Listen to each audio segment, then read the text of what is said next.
నీకున్న సమస్యను గూర్చి ప్రార్థన ఎవరు చేయాలి? చాలా సందర్భాల్లో మనం సమస్యల గుండా, కష్టాల గుండా,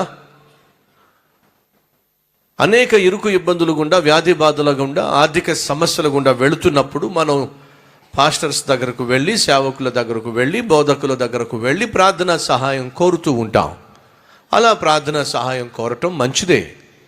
కానీ వాస్తవంగా ఎవరు ప్రార్థన చేయాలి?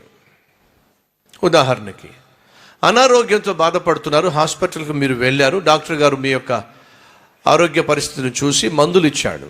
ఇంతకీ మందులు ఎవరు వాడాలి? రోగం గలవాడు మందులు వాడాలా, లేకపోతే మీ తరఫున ఎవరైనా మందులు వాడితే సరిపోతుందా? మీ ఆవిడికి మీరంటే ప్రాణం, మీకేం మందులు అంటే భయం. కొన్ని మందులు చేదుగా ఉంటాయి, కొన్ని చాలా దారుణంగా ఉంటాయి, కొన్ని కొంచెం స్వీట్గా ఉంటాయి. కాబట్టి మందులు వాడడం మీకు ఇష్టం కాదు. అయ్యో నా భర్త చేదు మందులు తినలేకపోతున్నాడని చెప్పేసి మిమ్మల్ని బహుగా ప్రేమించి మీ భార్య ఆ మందులు వేసుకుంటూ కుదురుతుందంటారా? ఏమంటారు? ఎవరు టాబ్లెట్ వేసుకోవాలి? ఎవరు అనారోగ్యంతో బాధపడుతున్నారో వాళ్ళే టాబ్లెట్లు వాడాలి, లేక మందులు వాడాలి. రోగం గుండా వెళుతున్న వాళ్ళే ఆ సిరప్ తాగాల్సి ఉంటుంది. ఒప్పుకుంటారో ఒప్పుకోరా?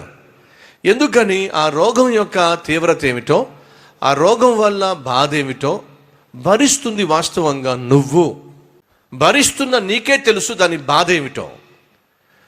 ఇప్పుడు ఆ బాధలో నుండి బయటికి రావాలంటే ఎవరికి ప్రార్థన చేయాలి? ఆ బాధ నుండి విడిపించగలిగిన దేవునికి ప్రార్థన చేయాలి.